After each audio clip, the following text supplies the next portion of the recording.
Dear friends, tonight is a very special night, particularly for myself. As you're aware, the topic of tonight is religious bias against Babis and Baha'is by Iranian historians. I have often thought about this subject, but never understood it as well as I should. And I could not really answer questions about it as much.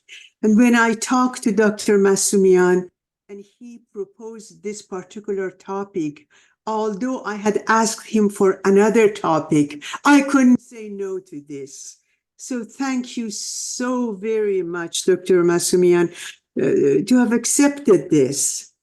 And actually, this is the first time that the topic of the Baha'i community of Iran is being addressed in this fireside. We are ever so grateful again. And we are really thanking Dr. Masumian for being here.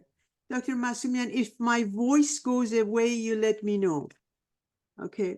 Will do. Thank you. Of course, we're looking forward to having further discussions about the same subjects in future firesides and forums. Tonight, Dr. Masumian will be presenting an overview of some of the positive changes and reforms that the appearance of the Bab and Baha'u'llah and their teachings brought to Iran, offering examples of historical distortions against the Babis and Baha'is, and instances of how media outlets in Iran attempt to dehumanize them, meaning the Baha'is, the Iranian Baha'is, as a community. And a short, brief bio of Masumian. He obtained a PhD in Instructional Systems Design and Technology. I have to go to school for 5 years to understand what that means, but it's okay. Humility is good. From the University of Texas, most of his professional life was spent at Advanced Micro Devices, AMD, where he developed the first computer-based training courses for AMD in the mid-90s and managed multiple global e-learning platforms for employee development. His research interests are in the areas of Babi-Baha'i Studies.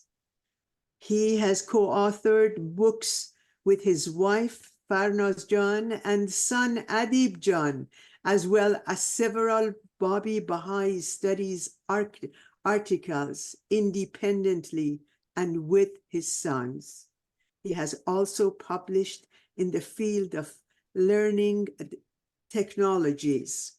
Dr. Masumian, with this brief introduction, please go ahead. I hope your voice would be better than mine. Well, the audience, you and the audience can let me know if I also break up or my voice goes down or up. Please let me know.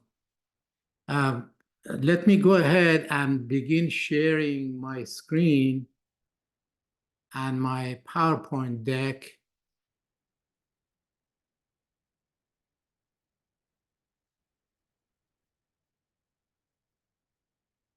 Okay. Can you see my screen? Yes. Wonderful. All right. So first of all, let me thank Firuzjan for inviting me here, and also for all of you who are here tonight or this morning, depending on where you are. As you all know, there is really a science to studying, interpreting, and writing good history. We now even have a technical term for that as a discipline. It's called historiography.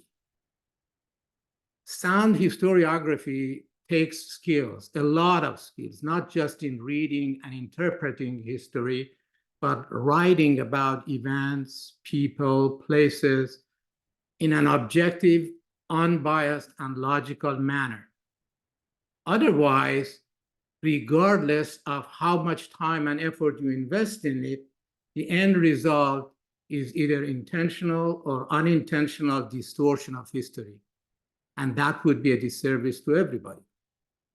But if, as a historian, you apply the required principles and methodologies to your approach, then you will end up with a reliable history that can sometimes even turn into timeless classics.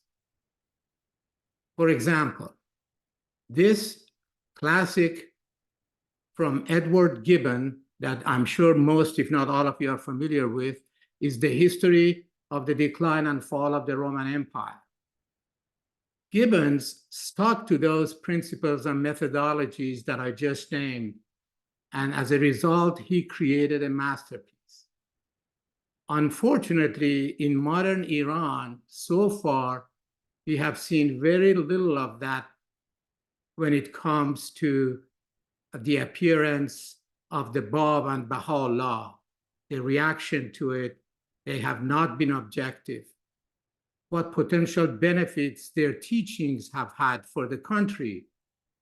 Very little on that. Although I'm happy to say that that trend is slowly beginning to change. Now, Gibbons was an example of a great classic, following the sound principles and methodologies of historiography.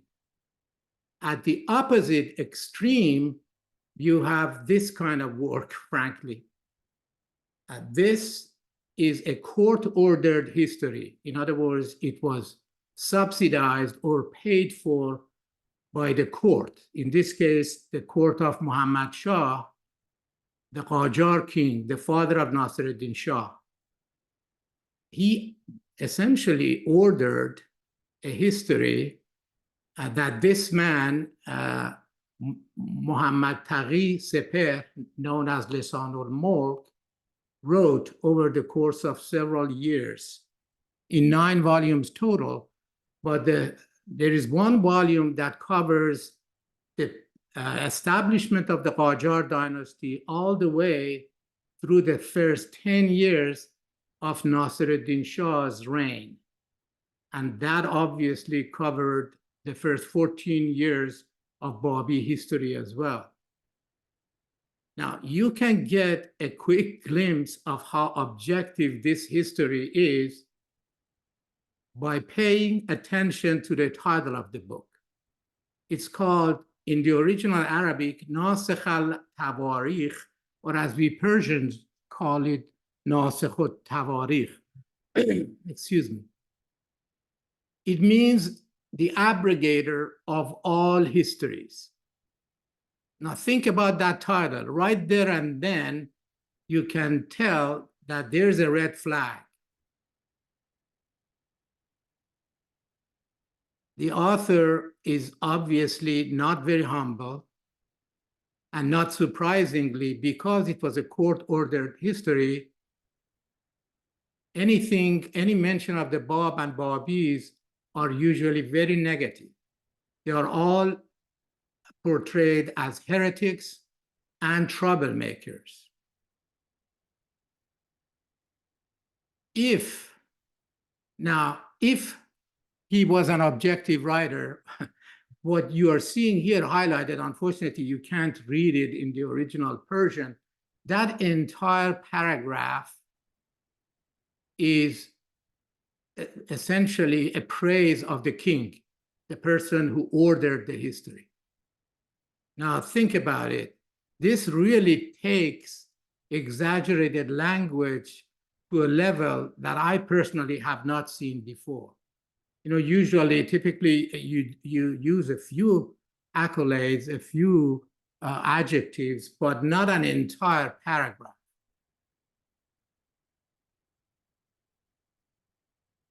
obviously, that alone tells me that the priority for this particular historian is not to stick to the truth, but to write a history that will be pleasing to the king.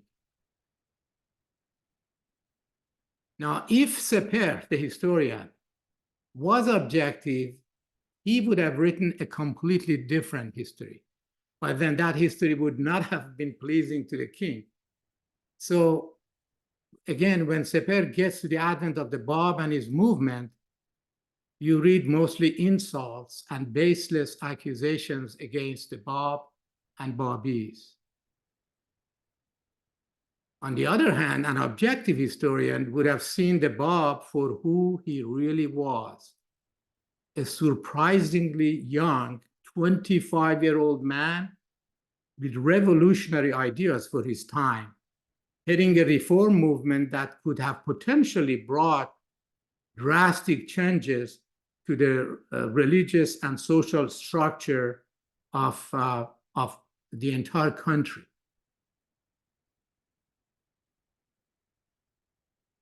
Within a matter of a few years, the Bab's claims and his message literally shook an entire country. The Bab knew his audience well. So the vast majority of Iranians, as you remember, were and still are Muslim Shias. Therefore, the Bab had been expecting, the Shias had been expecting the return of their promised Messiah, Mahdi, or the 12th Imam, for over 1,000 years. So the Bab knew he had to be slow and methodic in how he unfolded his mission for this audience. In other words, he revealed his intentions in stages so he wouldn't shock the Shias. At first, he claimed to be just the gate to the hidden Imam the Shias were waiting for. Once there was enough momentum in his movement, then the Bab claimed to be the hidden Imam himself. When the audience was ready for the next stage, he got closer to his real claim, namely that he was a new divine messenger with his own book and his own dispensation, meaning that the Islamic dispensation had ended.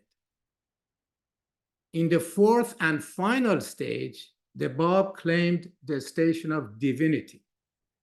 But it is very important to note here that by divinity, he didn't mean that God had taken on flesh and become a human being, something that still a lot of Christians believe in about Christ.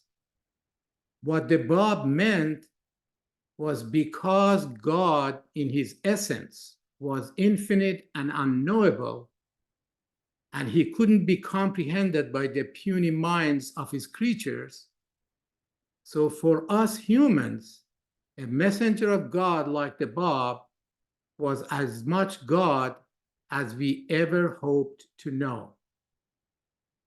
In simpler terms, the Bab was saying that in terms of attributes and virtues, he was reflecting the perfections of God, just as we see the reflection of the sun in a mirror. The sun hasn't descended into the mirror just reflects an image of the sun for us to see. Also, he revealed his main book, the Bayan, in Persian, which was very refreshing to his Persian-speaking audience because they were used to Quran, which was in Arabic, although he did later reveal a smaller version of this same book in Arabic. The Bab also encouraged the use of printing press, which had arrived in Persia about 1820, so about 24 years earlier. Of course, the technology wasn't very prevalent there yet. So most early copies of this book, which is like Aqdas for the followers of the Bab, the Persian Bayan, was transcription copies that were handwritten by professional transcribers. The Bab also anticipated another messenger would follow him soon, and that would, of course, be Baha'u'llah. He had a lot of progressive ideas. For example, for the first time ever, we have a prominent religious figure from Shia background that extols the virtues of a European lifestyle, their scientific achievements, including their postal service and their printing press. That was unheard of. As you know, the Bab came from a family of merchants, the Afghans. So when dealing with India, which was a British colony at that time, news of European lifestyle and their scientific advancement would have reached the Bab, and he supported those Western achievements instead of resisting them. And that appealed to the more enlightened sectors of the Iranian population.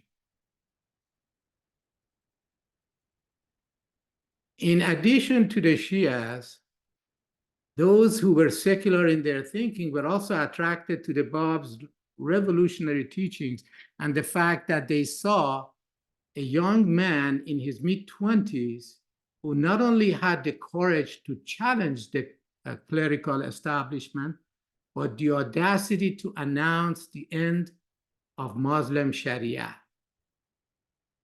And of course, the fact that one of his most prominent disciples was also a woman, that immediately attracted the masses of Persian women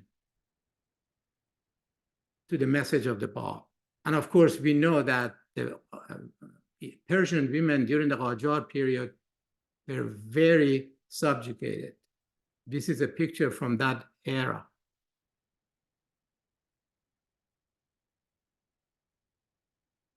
And of course, we know what happened next. Execution of the Bab in 1850 and massive persecution and killing of Babis all over the country. Even the most barbaric acts against the Babis were shown as justified punishments for criminals who deserved agonizing deaths. And those events are sometimes described in graphic language. For example, in the summer of 1852, in what was essentially a bloodbath in Tehran, we had about 35 Babis brought to the Tehran's bazaar and then distributed among people of different guilds, ranks, and positions. And they all took pleasure in killing their Babi victims in the most barbaric fashions. You had military officers, soldiers, bakers, butchers, even officials of Darul Funun, which was the prized school of learning in Tehran at the time. They all participated in the massacre of the Babis. It was basically a horror show. How do we know the details? Well, we know because the newspaper of the time, one of the first ever printed in Iran, known as Waqa'i Ittifaqiyeh, or News of Recent Events, covered these executions. I must tell you, as someone who has read the account of that day in Persian, the language used against the Babis in this account is shockingly crude and inhuman. The Babis are portrayed as pretty much subhumans who deserved the most cruel deaths. They are individually named in this account, and the perpetrators of their massacre are also mentioned with pride, unfortunately.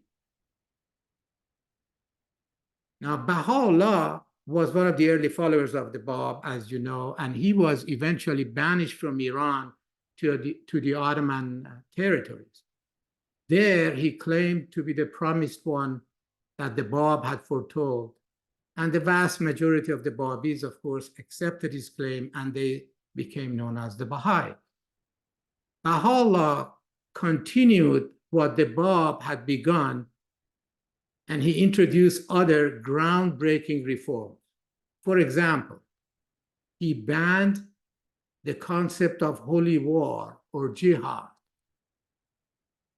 He abolished apostasy or irtidad. In other words, you can leave his religion. You can leave any religion, convert to any religion, or become an atheist or agnostic. He banned dissimulation or taqiyya. As you know, Shias especially practiced dissimulation.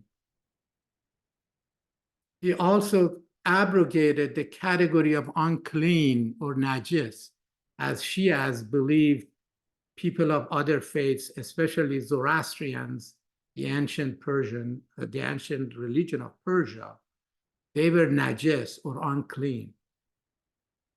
Same thing with Buddhists and Hindus, by the way.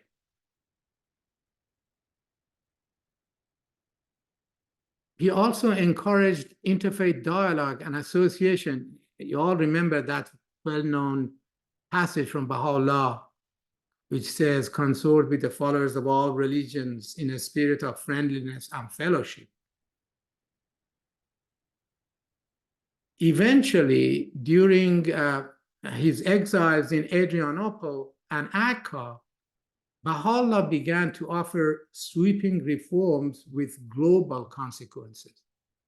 On several occasions, he even called himself the world reformer, or in the original Arabic, Musleh Alam. Why? Because he saw himself as a messenger who had come to establish a new order in the entire world, not just in Persia or in the Ottoman territories. His idea of what should be the primary goal of all politicians at any level, be it local, national, or international, is extraordinary for its time. Let me explain. Today, decisions by politicians and political systems are based entirely on national interests. The United Nations, we go back, the United Nations was and still is a nice idea. But we see every day that in its current form, unfortunately, the UN is unable to execute many of the goals in its charter, including the most important one, bringing peace to the world. You may remember when the UN was created after World War II, its main mission was to maintain international peace and security in the world. Has it been successful? Hardly. Why? Because one of the main reasons is that representatives of every country is there to secure only the interests of his or her own people, and maybe sometimes the interests of their allies too. But no representative there is given the mandate to go to the UN and stand up for the rights of all the people on the planet, regardless of nation, race, creed, and so on. Now compare that with what Baha'u'llah said to the representatives of the British Parliament, and by extension to the representatives of all nations everywhere in 1866. That's 155 years ago. Adib John, would you mind reading these quotes? Happy to. O ye the elected representatives of the people in every land, take ye counsel together, and let your concern be only for that which profiteth mankind, and bettereth the condition thereof. It behooveth them, however, to be trustworthy among his servants, and to regard themselves as the representatives of all that dwell on earth.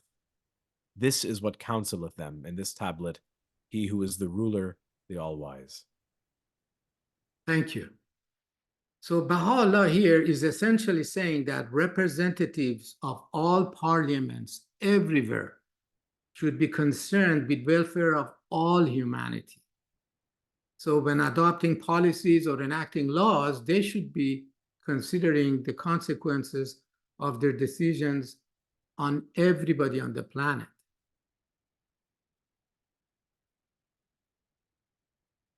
Now, I'm not going to spend much time on these bullets because I assume most of you are familiar with these teachings. Baha'is believe if all these teachings are taken to heart and acted upon, we will all be living in a very different world. Wouldn't you say?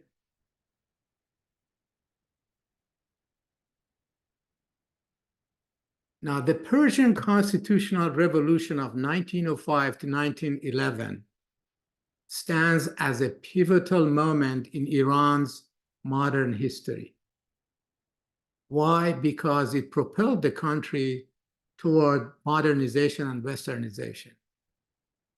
Numerous historians have so far written detailed accounts of this particular period.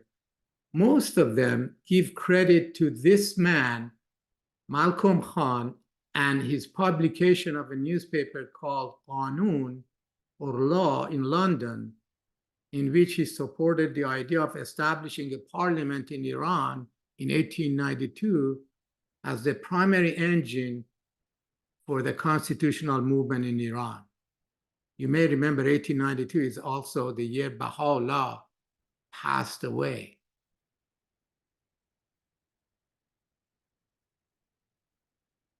What these historians have not considered so far is that in 1873, almost 20 years before the publication of Malcolm Khan's newspaper began in London, and more than 35 years before the start of the Persian Constitutional Revolution, Baha'u'llah had anticipated that revolution and also the establishment of a parliament in Tehran. In his Kitab-i-Aqdas, or the most holy book, Baha'u'llah symbolically addresses the city of Tehran and says, "Let nothing grieve thee, O land of Ta, or Tehran, for God has chosen thee to be the source of the joy of all mankind. Ere long will the state of affairs within thee be changed, and the reins of power fall into the hands of the people.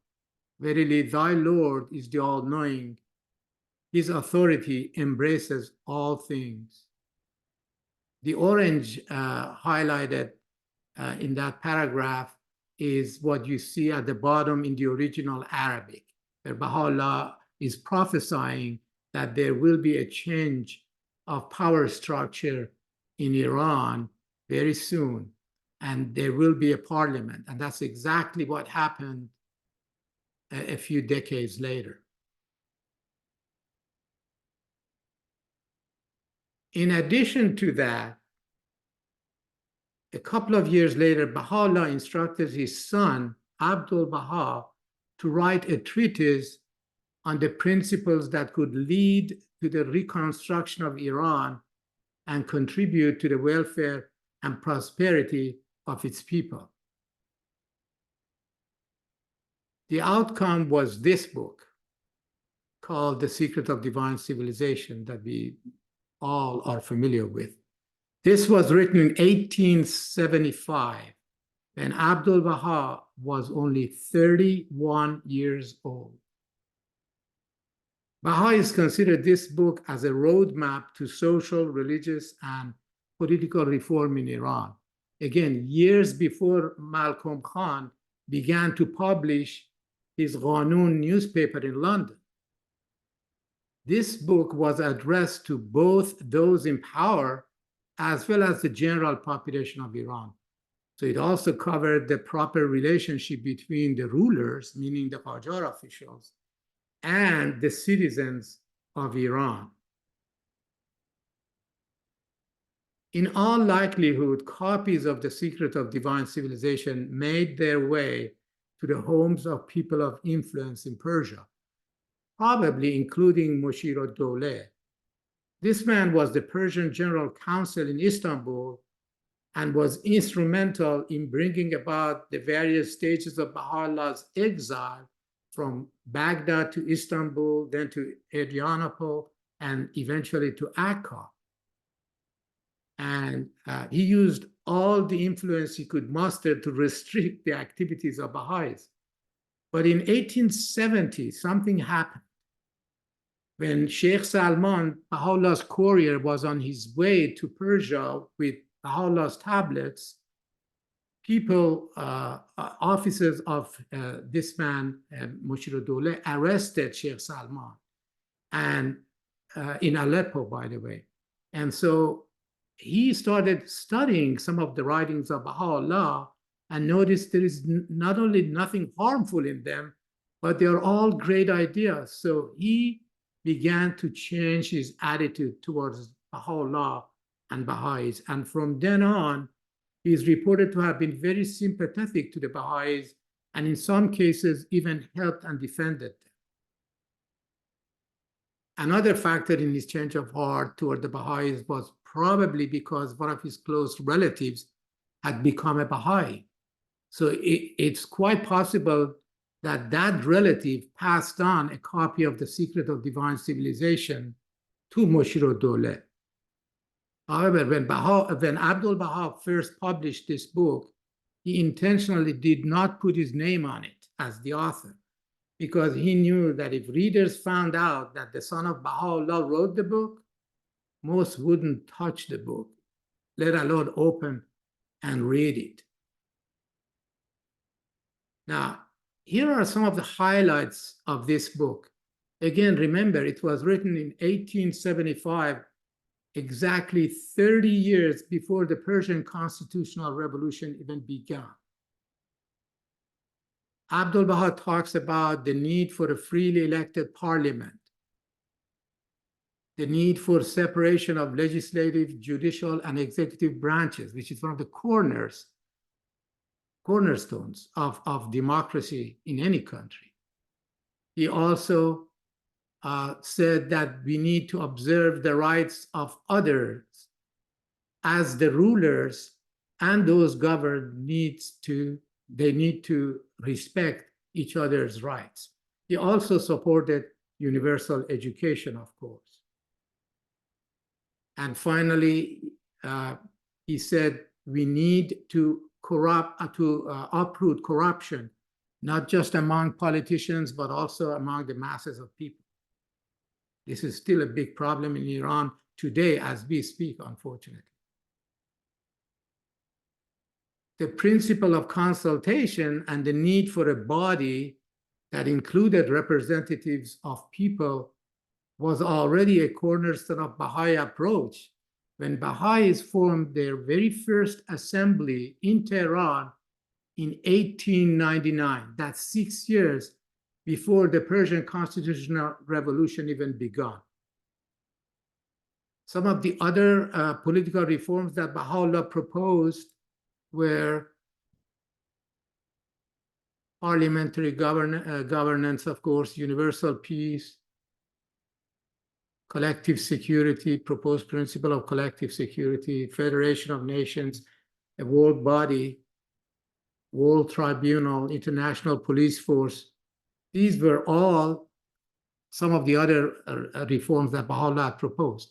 So in addition to Malcolm Khan, there were other figures that these histories of Persian constitutional revolution name, and you see the most prominent 6 here. On the top left, you see, hang on just a second, let me get my highlighter. I think that will make things a little easier.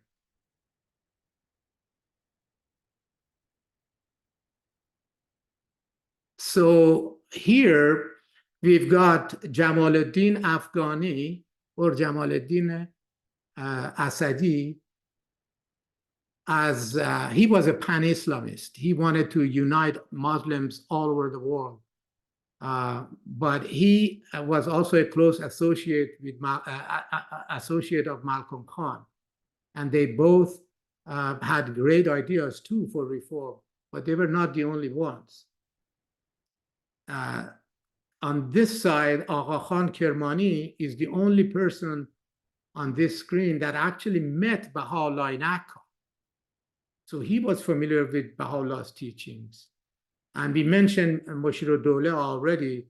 These two clerics, Behbahani and Tabatabai, were at first بس یاد گرفتن به بچه دیونم کردن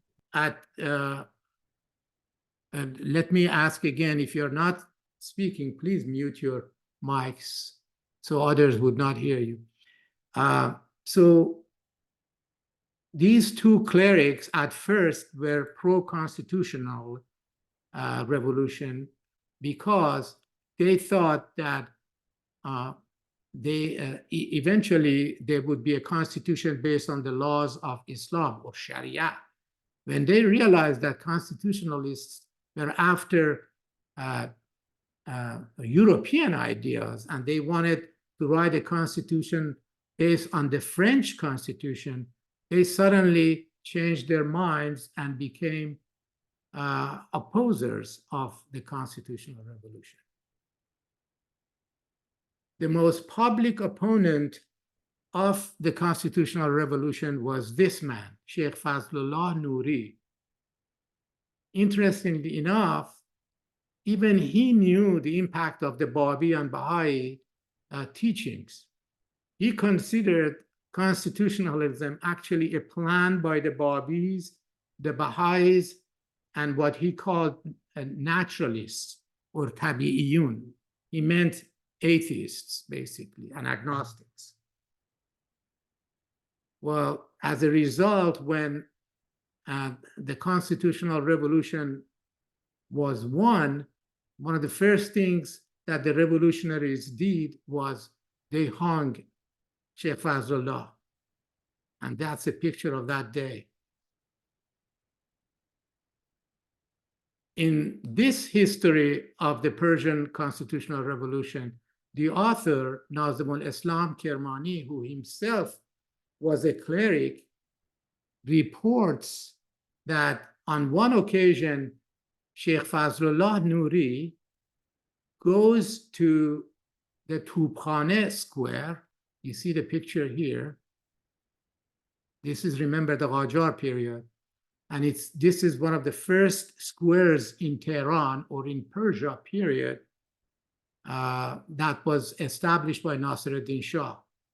So he goes on a pulpit with a copy of Baha'u'llah's Kitab Aqdas in his hand and points to the same Arabic verse that I showed earlier, where Baha'u'llah predicts that there will soon be a change in the political system of Persia and the reins of power will fall into the hands of the people.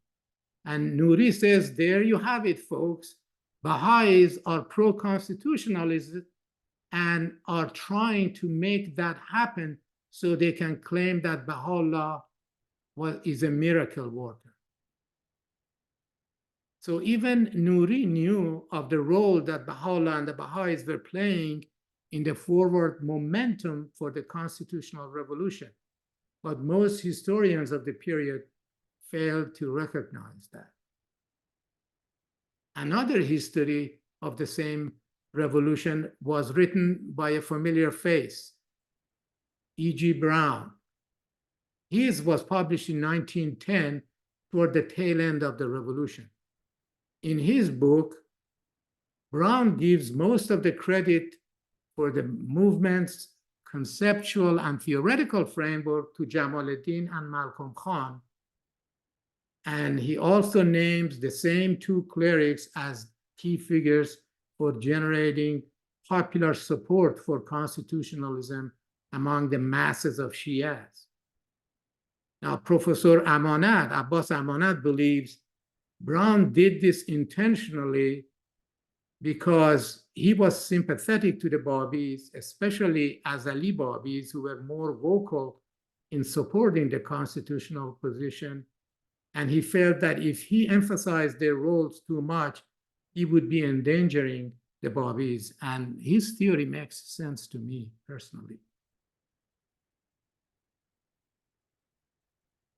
Now, education of the masses has always been a key cornerstone to establishing democracy in any country. Since Abdul Baha knew the importance of education, and he knew that Persians badly needed schools. In the early 1900s, he had several American Baha'i women travel to Iran and take up residence there to establish and operate schools. You see the first three of them here: Dr. Susan Moody, Dr. Sarah Clark, both of whom were homeopaths, and Lillian Kappas, who was a teacher.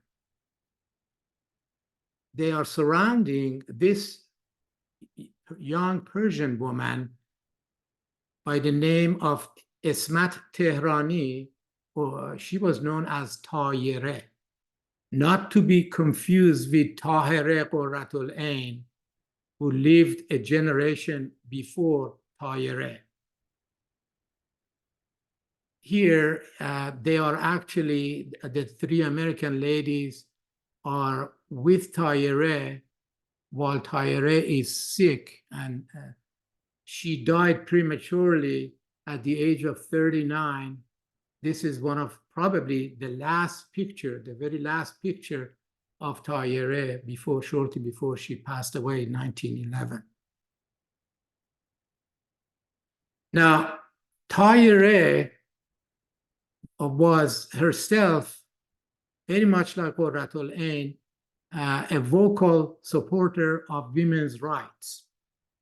And you see, for that time, for a woman to cut her hair short and also appear in pictures without a veil or even a scarf was unheard of. But thanks to the influence of Dr. Moody, Dr. Clark, and Lillian, she threw away basically the hijab and started appearing even among men without any cover on her head.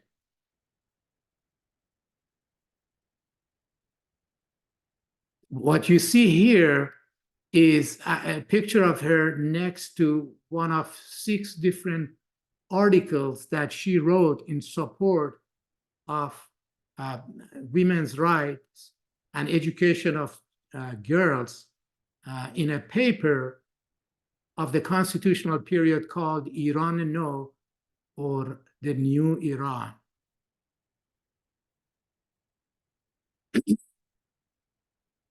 In addition, all her articles are also, not for a second, compare her views to the views of Sheikh Fazlullah Nuri, the same clerics who considered establishing schools for girls the same as opening houses of prostitution. They lived, it feels like they lived in different worlds. Tayere also voiced opposition to polygamy and also considered lack of equal educational opportunity as the only reason why Iranian women appeared to be less intelligent than Persian men. And she was absolutely right. Now, perhaps the first academician who started acknowledging the importance of the Babis and Baha'is in the constitutional revolution was this woman, Professor Mangol Bayat, who is the professor of Islamic civilization and culture, has served at MIT, Harvard, and University of Iowa. In 1991, she published a new book on the Iranian constitutional revolution called Iran's First Revolution. In there, on pages 186 to 187, actually, she emphasized that Nuri's leaflets accused the Babis and naturalists of being the main villains in the origination and promulgation of the Constitution. And so Nuri was claiming that the Babis and Baha'is and naturalists were trying to legalize alcoholic beverages, again, establish schools for girls, which was the same to him as houses of prostitution, And they were also trying to take away the budget for religious ceremonies and pilgrimages and put that money into construction of factories and railroads. God forbid, right?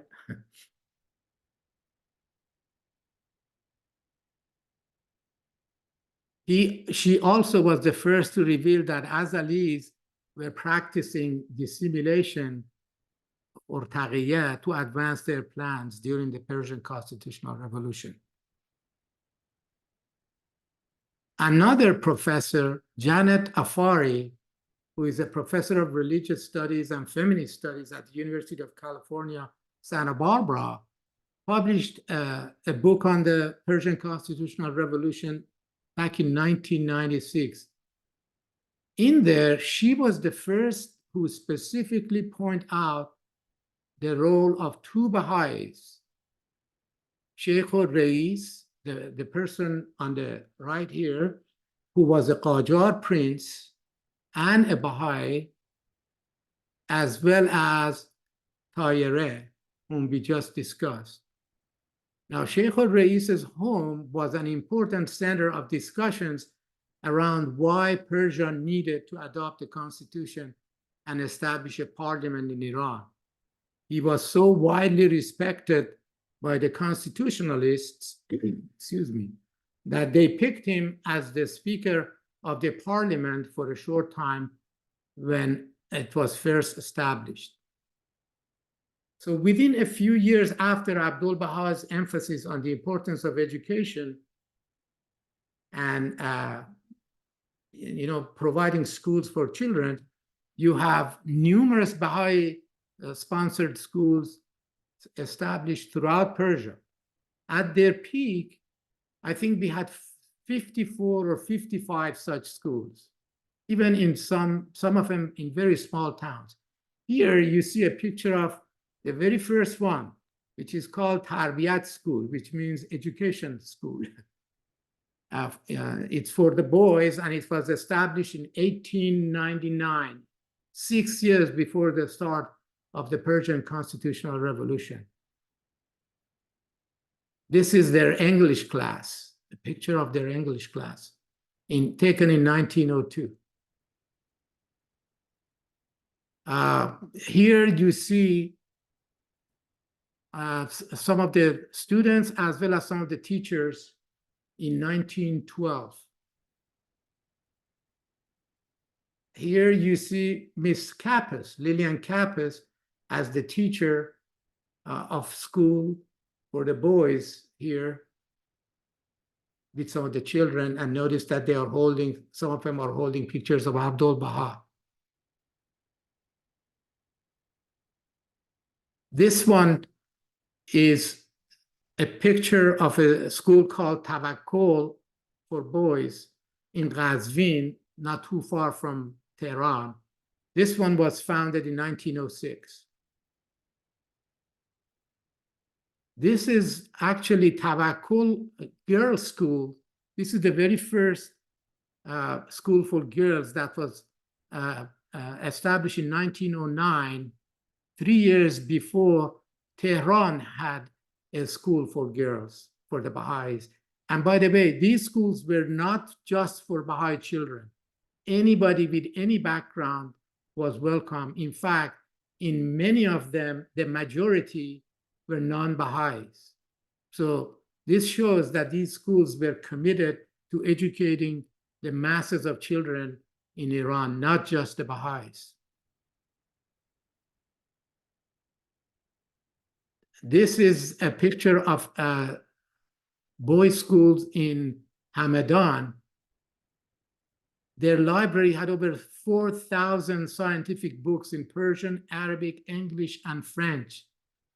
And when they had budget deficits, they would fund them through plays, through singing, music, sports performances, and lectures for which tickets were sold. Many of these ideas were brand new to Persia, and most of them came from Miss Kappas, Lillian Kappas.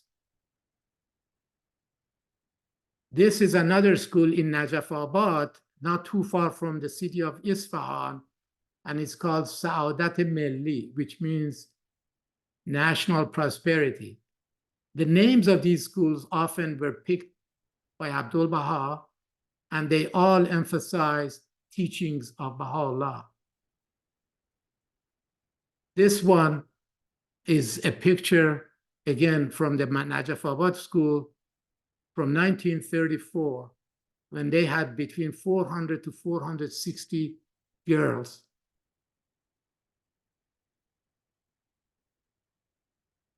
This is an intermediate Haid school graduation ceremony. You see the teacher at the center. Actually, the ones on the front are all teachers, and the students with their diplomas in the back. This one is from a ceremony, a commencement ceremony, where students are being granted certificates of excellence. And you notice that there are frogs in the background. Now, these schools were not known outside of the Baha'i circles until 2009, when, there was very little known about them outside the Baha'i circles, until this book was published by Dr. Soli Shahwar, called The Forgotten Schools. First, it was published in English, then a larger volume was published in Persian by the same title, The Forgotten Schools. Dr. Shahwar is a professor of Iranian studies at the University of Haifa in Israel. He is not a Baha'i. Now, something important also happened during the Constitutional Revolution. Iran's finances was a mess. The country badly needed help. So when the Persian government asked for help in restructuring its finances, Iran already had an embassy in Washington, D.C. So the government reached out to its Persian charge d'affaires in Washington, D.C. Well, that young man happened to be a Baha'i, Ali Quli Khan. You see a picture of him here. You see a picture of him with his American wife, Florence Breed, in 1913 in front of the White House. Florence came from a socialite family in Boston. Their marriage was the first marriage between a Persian Baha'i and an American Baha'i. It was probably one of the first Persian-American marriages, period. So to help Persia with its finances, Ali Quli Khan suggested a young, skilled New York banker by the name of Morgan Schuster. This was the first instance of American influence in Persian politics, and it began as a very positive experience. Schuster was an idealist. He genuinely wanted to help Iran and the Iranians. He had read E.G. Brown's book that I just mentioned on the Persian Constitutional Revolution, and he was very committed to it. So he wanted to do sweeping reforms in Persia's finances. Persians fell in love with Schuster.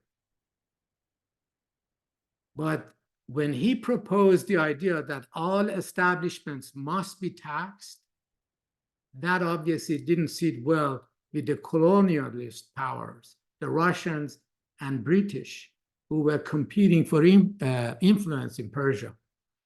Schuster also intentionally shunned the Russian and British embassies when he first came to Persia and refused to pay a courtesy call on either ambassador.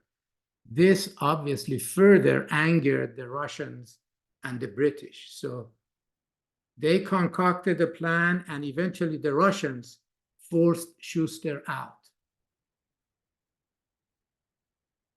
Schuster was obviously very angry, and upon his return to the US, he was so fond of Iran and so angry at the Russians especially, that he wrote a book that contained stinging attacks not only on those two powers, but also on Muslim clerics. He said basically that as long as Iran remained under the influence of the Russians, the British, and Muslim clerics, it will not have a bright future. His book was appropriately called The Strangling of Persia. Now, a dangerous form of religious bias against the Babis and Baha'is has been conspiracy theories, because they often have serious consequences. For the Baha'is of Iran, that has been the case. These conspiracy theories have usually tried to establish ties of the Babis and Baha'is to foreign powers, especially Russia and Great Britain. First, let's look at this first one, which is a book that was written in the 1930s and 40s. There were multiple versions of this published. They all had the same title, and it's completely fabricated. And it was distributed in Iran under the title of Dalgorki or Dalgorkov's Memoirs.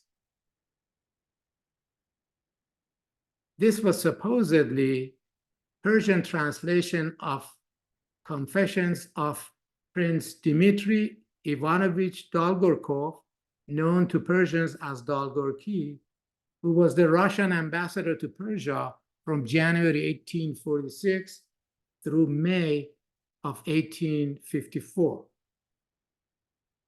This supposed memoir claimed that both the Bab and Baha'u'llah were Russian agents. Of course, that was a total fabrication.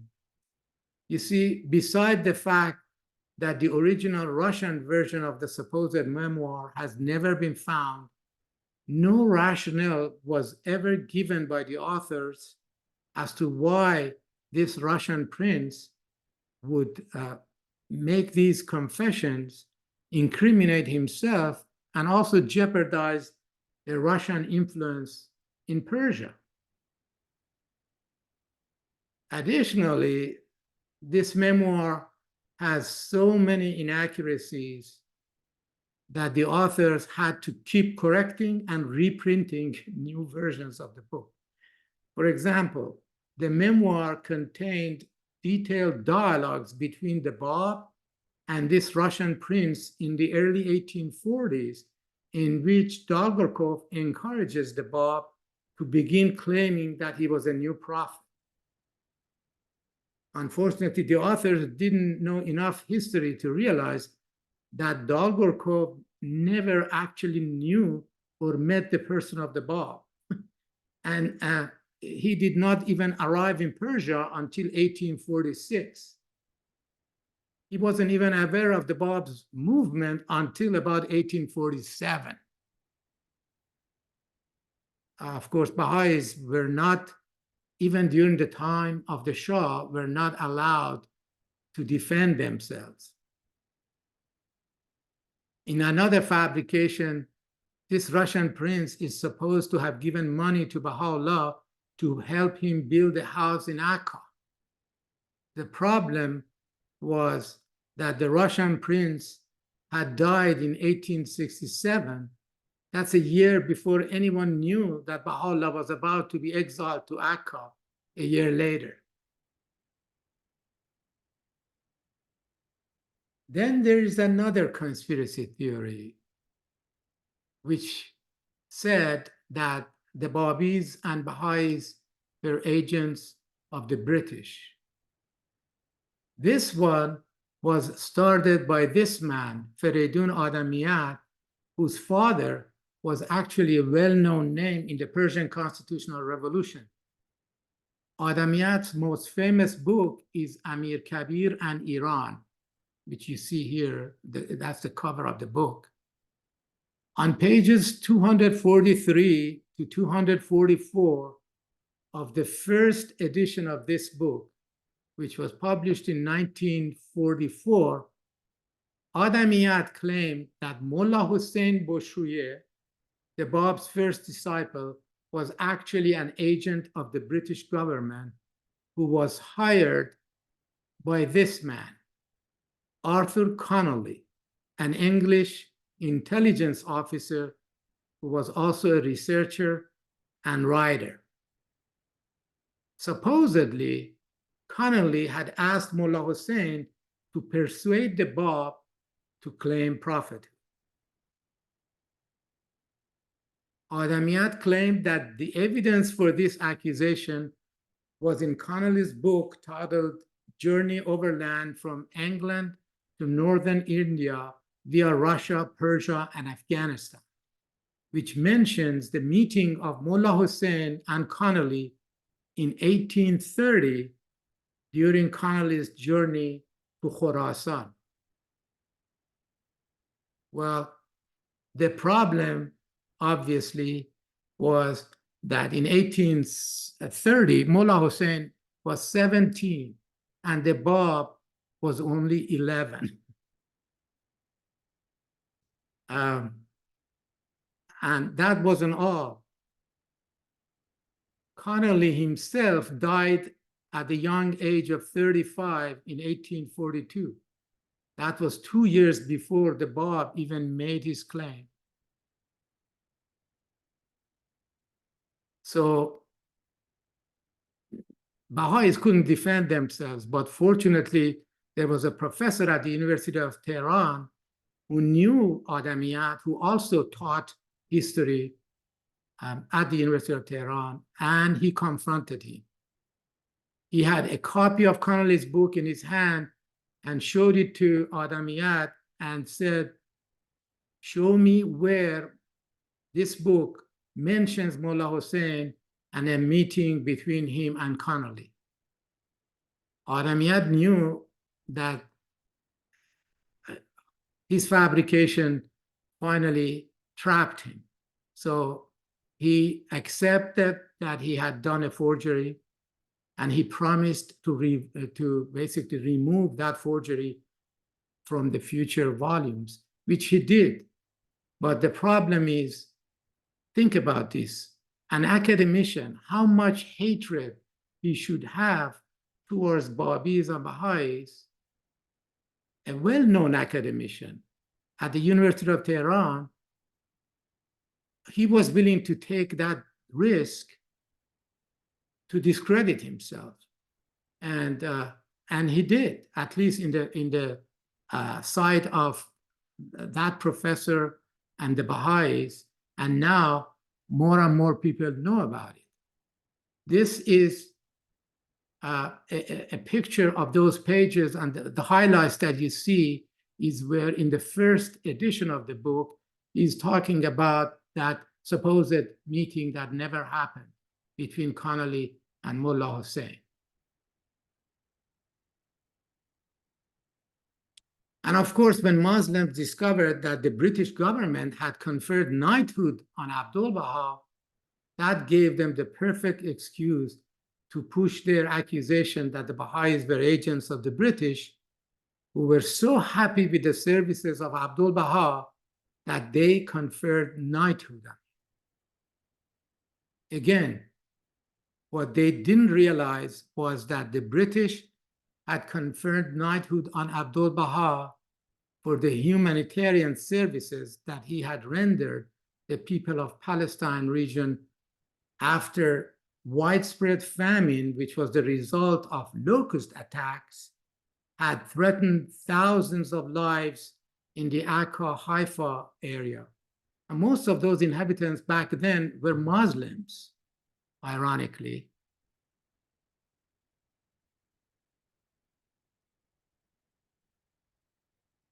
Anybody can go to Wikipedia and do a search of the knighthoods of the British Empire, different kinds, and they'll find out that there is a category called humanitarian knighthood, and the very first person who ever received it was Abdul Baha, a Persian, in 1920, and specifically says why.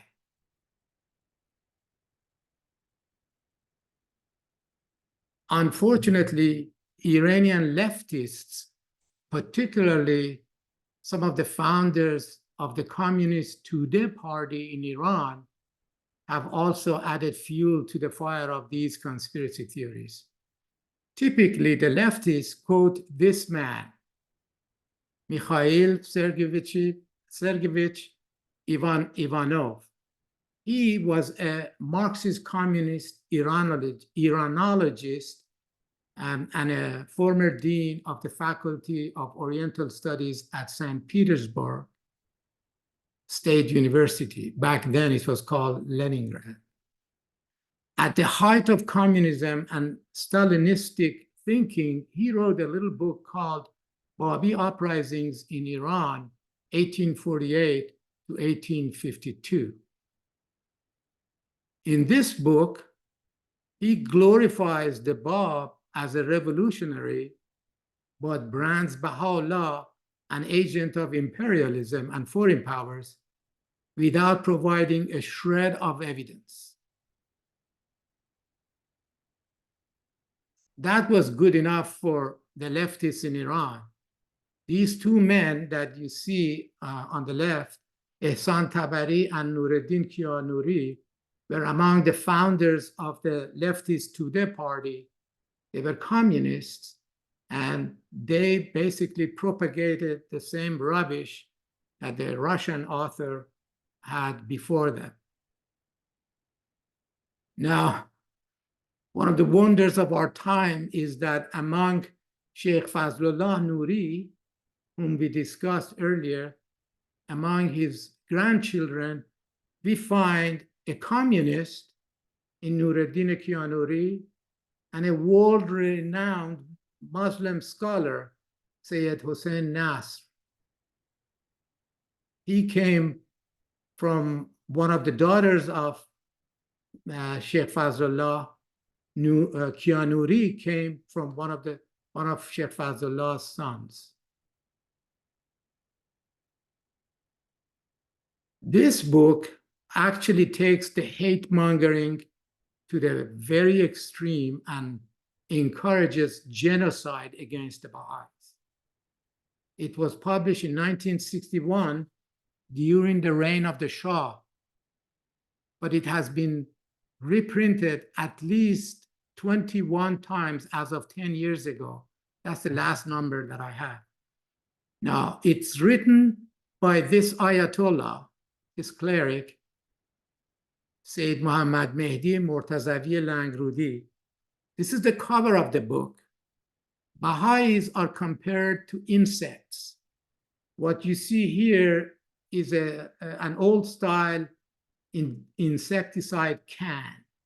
The title says, in original Persian, it says, Imshi behasharat Baha'i. In other words, exterminate the Baha'i insects. Now think about this. When other people started protesting, he said, no, I didn't mean that we should kill all of them.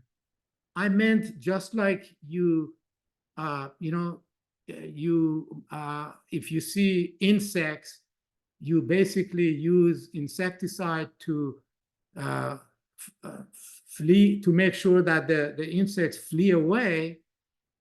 I'm telling you, if Baha'is get close to you, just move away, go away.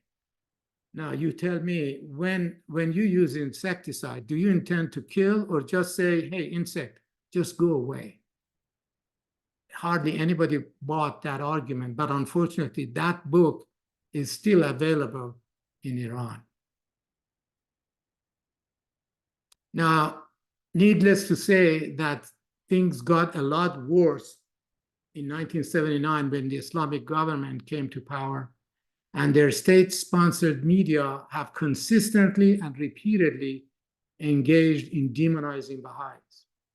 What you're seeing here are just some examples of how they do that. They often try to feature their anti-Baha'i propaganda with scary or grotesque images next to the headline of the story, so their readers in their minds can associate the word Baha'i with those grotesque or scary images. Why? Because it's a psychological game. It makes dehumanizing and hating the Baha'is easier. This one at the bottom right is, believe it or not, from the page of an elementary school book that is mocking the Bab here at the center. So they are starting early. They want to make sure that the Muslim children are desensitized against future Baha'i persecutions from an early age. Absolutely shameful. And here are screenshots of the actual articles that use those images. In this one, on the bottom right, you see the ground is devouring the person who is praying towards the shrine of Baha'u'llah. In other words, they are saying, if you become a Baha'i, you're forced to turn to Akka in your prayer, and that ensures your eternal damnation and hellfire. And of course, their belief that hell is at the center of the earth. Again, scare tactics. Unfortunately, the end results of all these historical fabrications and baseless conspiracy theories have been a deep-seated mistrust and hatred towards the Baha'is in the hearts and minds of the masses of Iranians for multiple generations now. So when the Islamic regime came to power in 1979, within the first few years, when they killed well over 200 Baha'is, most Iranians remained silent. Why? Because they were already brainwashed by those lies and conspiracy theories. Of course, fortunately, in recent years, things have gradually begun to improve, and more non-Baha'is now, both inside Iran and outside, have been speaking up against the persecution of the Baha'is. And they are standing up for their human rights. So that's definitely a positive step, and Baha'is everywhere are very grateful for that. I think I have talked enough, so I'm going to stop now.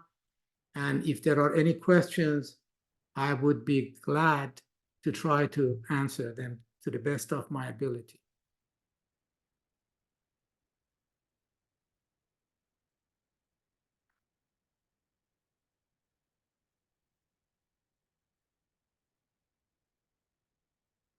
Uruzjan, I want to make sure that you are not muted.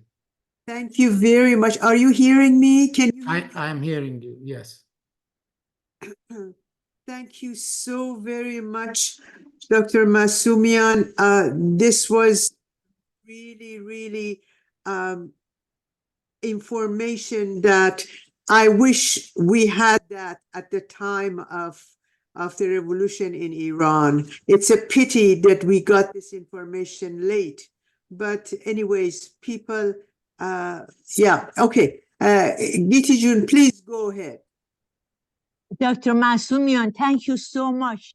This was the most comprehensive lecture I've ever heard regarding the Mashrutiyat and the early history of the relationship between the Babis and Azalis. My question is, we are here that the Iranian, the non-Baha'i Iranian under the age of 30, they are very different. The sociologists, psychologists tell us the way they are thinking is different. and this is a very good sign. What do you think that if someday this regime is no more, they are going to be more susceptible to listen, and because the Baha'is can express themselves, they respond to all these things that is going on. This is something that would happen.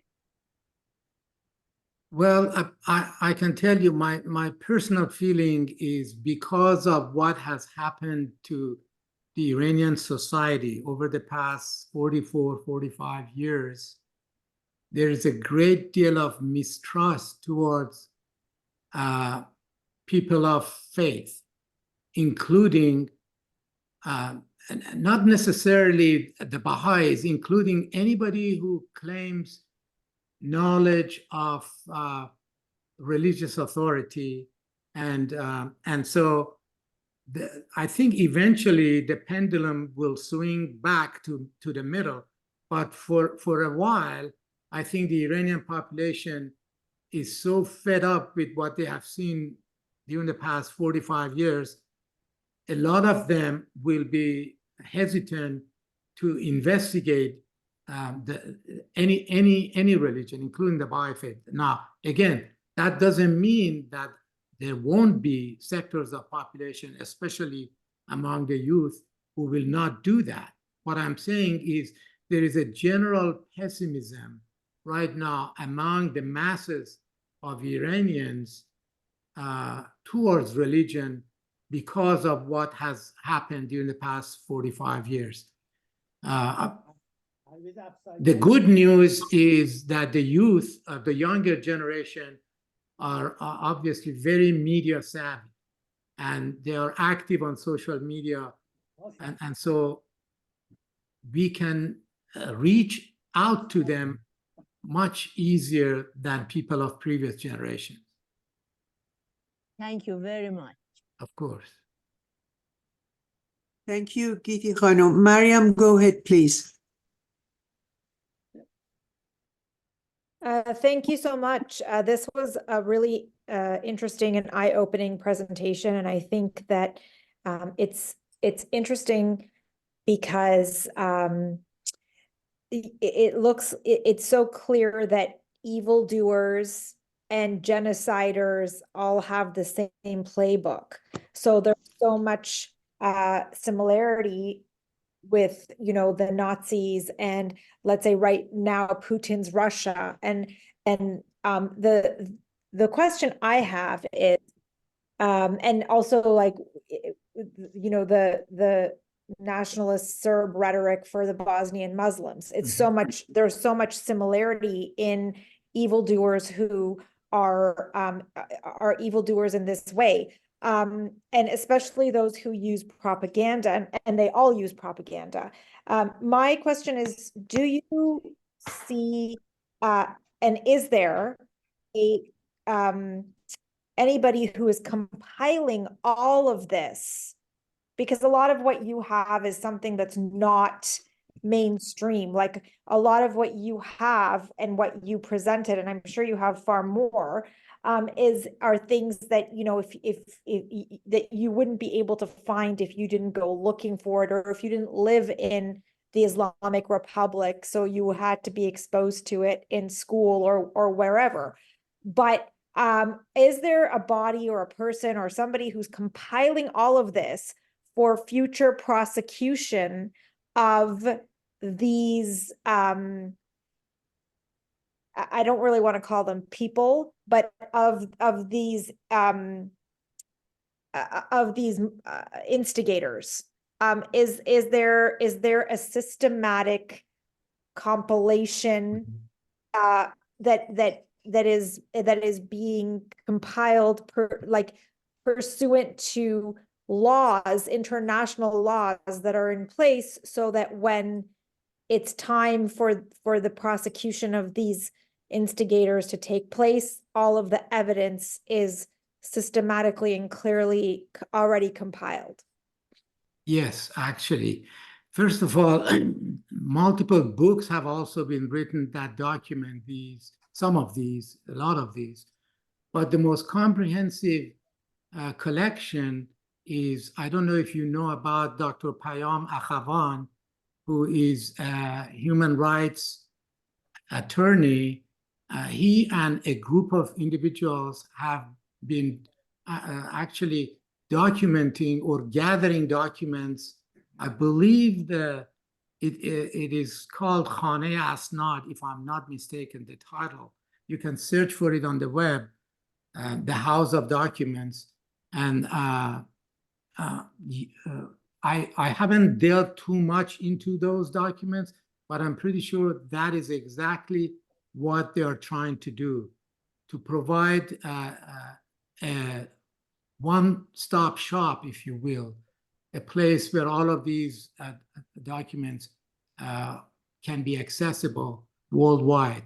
I don't know how much of them have been translated into English yet, but I have a feeling that quite a few already have. Great, thank you. I'm sure you have so much more information, and I would really be interested, and I'm sure everyone else here would also be so interested in a part 2 that that delves even deeper or is a continuation of what you've already presented today. Thank you very much for being here. My pleasure. Thank you. Dr. Ziai, please go ahead. Thank you, Dr. Masumian. My question is about the quote from the Kitab Aqdas regarding the future of Tehran. I thought always that it has not happened yet. The just king and the things which are going to be happening to Tehran to be the delight of the world and all that. I was thinking it is in the future, but I heard from you that it was addressing the Mashrute.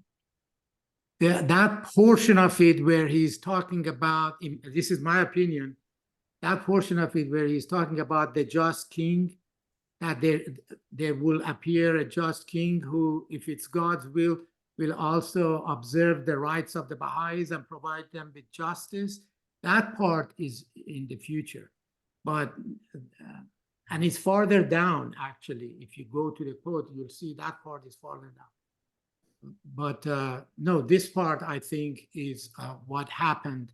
And clearly, the Persian Constitutional Revolution indicated a change of power structure because you went from an absolutist monarchy system into a representative government, even though it was short-lived.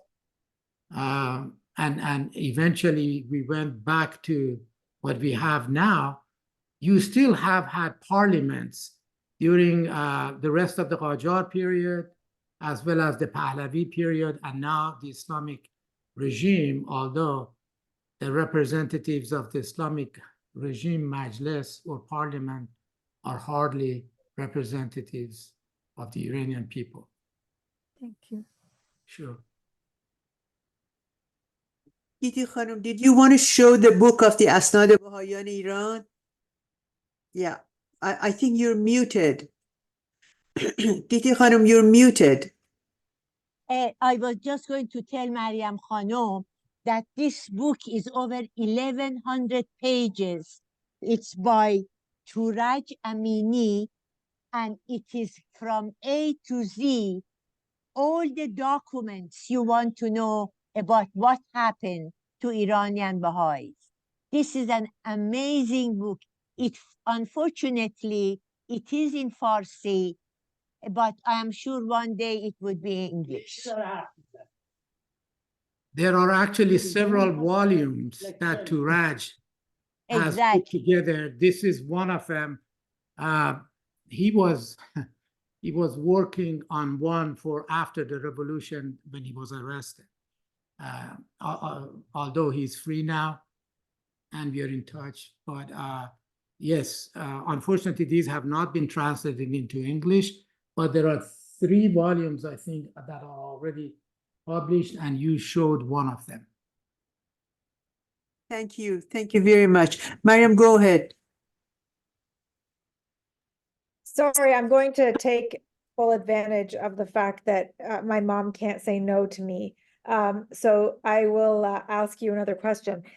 My question is, can you comment on the fact that so few groups and individuals in Iranian society stood up for the Baha'is, their fellow Iranian counterparts who were colleagues, friends, relatives, spouses, cousins, who were Baha'is, while they were being so brutally and savagely persecuted and genocided. In Germany, they have a whole story of resistance. There were resistance groups. There were people who hid Jews. There's Yad Vashem in Israel, where there's a memorial to those people. I can attest to the fact that that we have these phenomenon everywhere where there has been genocide. And I think that in the Iranian case, it's lamentable that we have so few, not intellectuals even, individuals who were known to be quite open-minded when it came to any other kind of minority. But when it came to the Baha'is, there was this red line, and they didn't show up. And I think this is going to be like a really big red smear on the history of this country. But can you comment on that, please? Thank you. Yeah, I think it's a number of factors. One of them was what I pointed out, that these conspiracy theories, these baseless fabrications, and the fact that Baha'is were not allowed to defend themselves against those fabrications for decades. They were gradually seeped into the psyche of the Iranians. And of course, people were too busy with their own lives. They didn't want to independently investigate the veracity of these claims. So they came to accept, if everybody is saying that they are Russian spies or agents of the British Empire, and I see Abdul Baha with a picture of the British flag right there and then, what else do I need? That closed basically the investigation for a lot of people. And there were also polemical works, or in Persian we say raddiye, things that essentially was written only to reject the validity of the Bab and Baha'u'llah and their claims. And so it was a combination of lack of education, lack of even desire to be educated about it. And also after the revolution, it was the fear that if they identify with Baha'is or even come to their defense, they would also be branded as enemies. And they could even be labeled a Baha'i. And by that, they would be endangering their families, they would be endangering their property. And they saw right and left what was happening to the Baha'is. They would attack their homes, they would take their laptops, cell phones, whatever. And they wanted to protect themselves and their families. However, human rights activists have been an exception to that rule. As during the past 45 years or so, we have had people who continue to raise their hands and say, hey, foul game, this is not true. These are all fabrications. And as time goes by, more and more Iranians take the time to go to the internet and search for Baha'i or Baha'u'llah and see what they find for themselves. Let me tell you a quick story. Back in 1979, when my wife and I first moved to this country, we went to Washington, D.C. We both had admissions from George Washington University, the first family that we befriended was a fellow Iranian who was seeking his doctorate. I don't remember in what field, but he was also at GW, George Washington University. We invited him and his wife to a dinner at our home. And after the dinner, my wife started serving tea. And the man, seriously, he wasn't joking. He was saying, oh, so is this the famous Persian tea? The Baha'i tea? For those of you who don't know, there is this, I don't know what to call it, myth among Iranians that Baha'is have a special tea that if you drink, you get converted to the Baha'i faith. And it originates actually from the time of Baha'u'llah, when he becomes a Babi, goes back to Mazandaran in the Nur area, and he started teaching the Bab's faith there. And so a lot of people would come to his residence there, and they would be served tea, and a lot of them would leave as Baha'is. So the clerics in the area started that rumor that, hey, if you go to the home of Mirza Hossein Ali Nuri Baha'u'llah, don't drink that tea.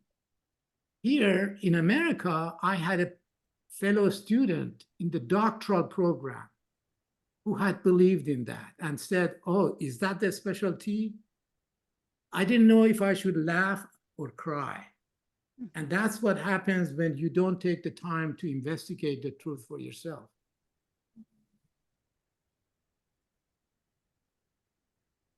Thank you so much, Dr. Masumian. Dr. Ziai?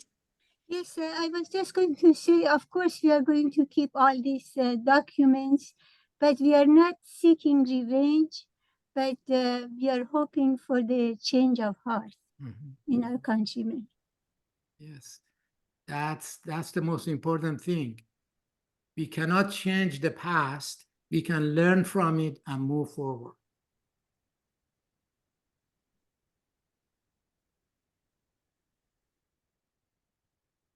This was such a wonderful presentation.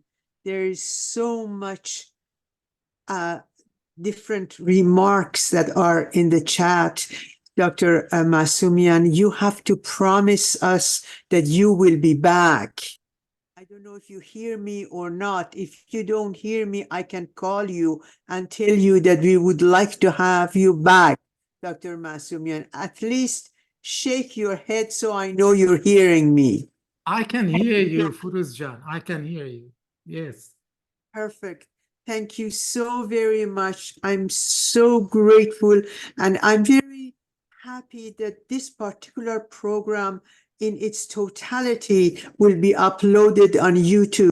So the friends can, because tonight was the feast night. So many people asked me if everything could be recorded, and we did record that. With your permission, Dr. Masumian, after really offering you our absolute gratitude and appreciation for coming and joining us and sharing this information, would you permit us to start our devotionals? Well, Jale Khanim Wafai would like to ask a question, and after that, we will have time for at least 2-3 prayers. Jale Khanim, بفرمایید. الله اپا حضور کلی عزیزان، شما خانم فروز فراموش. Jale Khanim, you're not speaking in English. No, you want me to translate? I'm so sorry. I'm so sorry. Allah Apa to everyone. I want to say my appreciation for Dr. Masumian. It was wonderful. I enjoyed it and I learned a lot. And thank you so much to you, Furuz Khanum. Would you please, I want to ask if it's possible, I have the record of this session that today. Yes, Jale Khanum, this will be uploaded on YouTube, and the link is the Baha'is of Oakville. If you would like to leave me in chat your email address, I will send it to you. Sure, thank you so much. Very- I can see it in YouTube. You leave me your email address on chat, and Okay, I do. thank you so much. Also, I just wanted to read for you, Dr. Masumian, Mr. Abrol from India. He says Baha'i tea too was not trusted even in the Iranian community in Bombay in 1900s. I'm not surprised. I'm not surprised. Yes, yes, yes. Friends, the link is Baha'is of Oakville, and I will put it in chat in a second, but I'm wondering if Simi Khanum Pina and Mr. Liu, and I'm wondering if we have more people here who would like to say, yeah, Jane, you'd like to say prayers. Can you raise your hands? So Pina Jan, you'll be number one, and then we will continue. Dr. Masumian, Pina is a Baha'i from the Philippines who lives in Malaysia, and she speaks Farsi fluently. And but I would like to ask, if possible, Pinajan, if you can start with a Malay prayer, if possible. Mr. Abrol, can you raise your hand? We would love to have a prayer either in Hindi or even English. I would appreciate it. Thank you, thank you. Mr. Liu, please raise your hand too, Mr. Liu.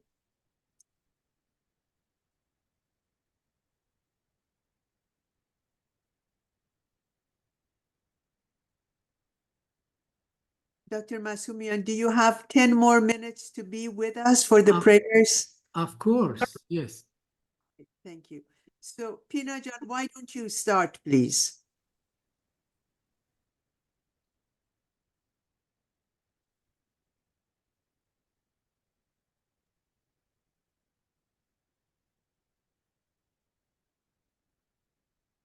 You are muted.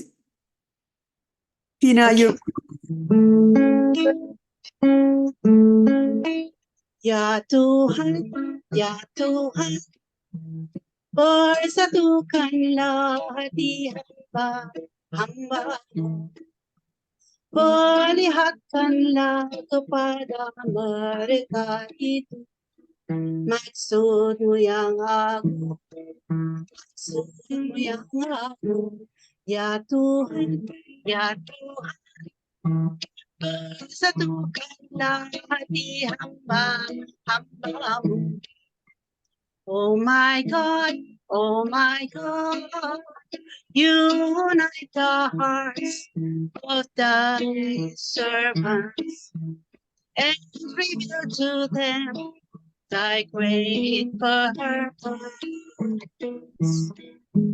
May they follow thy commandments and abide in thy law. Ya Tuhan, bersatukanlah hati hamba.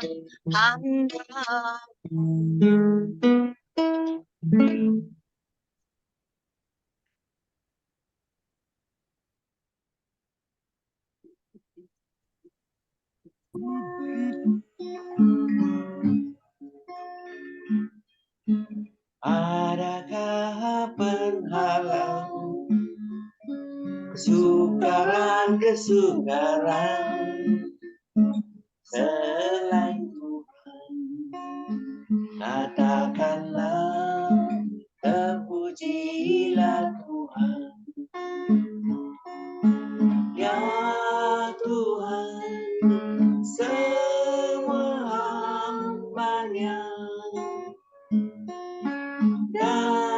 semua tunduk pada perintahnya. Adakah penghalau kesukaran selain Tuhan? Katakanlah, terpujilah Tuhan. Ya Tuhan, semua hamba-Nya dan semua tunduk pada perintahnya.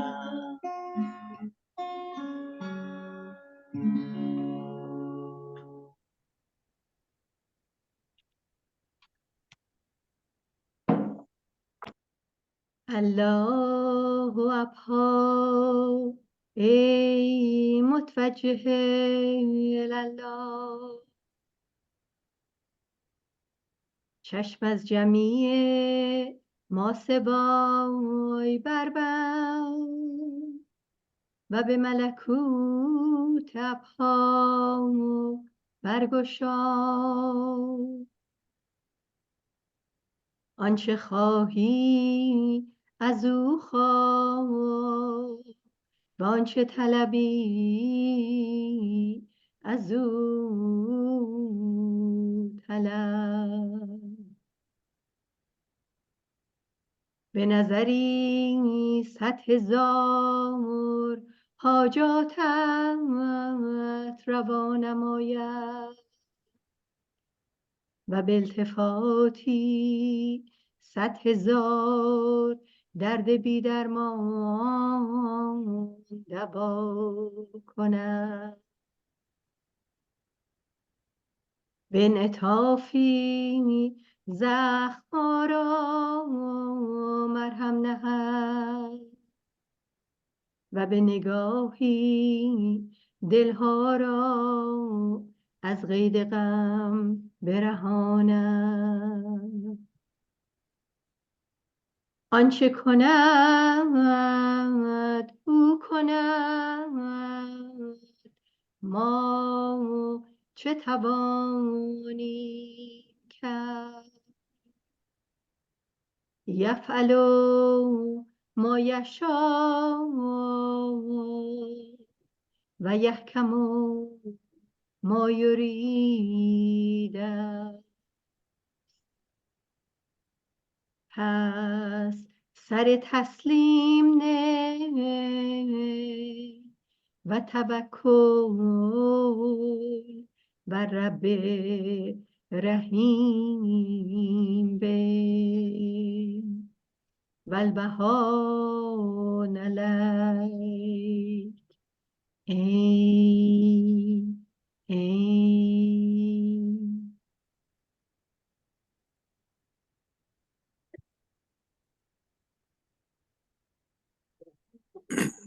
अपने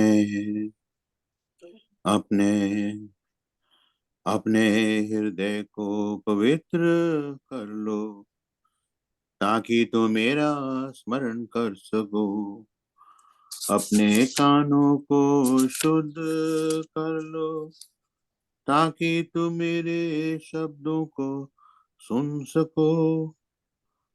तब तुम अपना ध्यान उस पवित्र स्थल की ओर लगाओ जहाँ सर्वदयालु तुम्हारे स्वामी का सिंहासन स्थापित किया गया है और कहो, हे मेरे स्वामी, तेरी जय हो, तेरी जय हो, तेरी जय हो।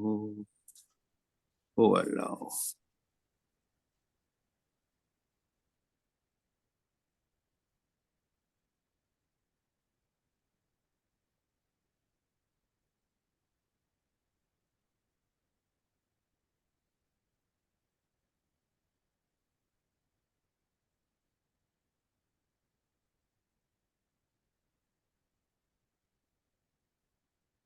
Go ahead, Mr. Hissam.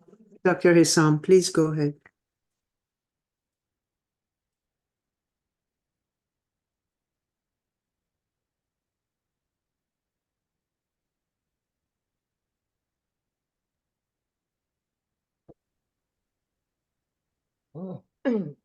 ولبها جمال لبها حسرت کبریا این سرگشتگان گمگشتگان کوی تو و سودایان روی تو عنایتی فرما تا حلول جلوگاه روی تو گردد و صدور آتشکده های پرسوز انوار اسرار و سرائر بتابد و پرتو بینش بر وسوق زنم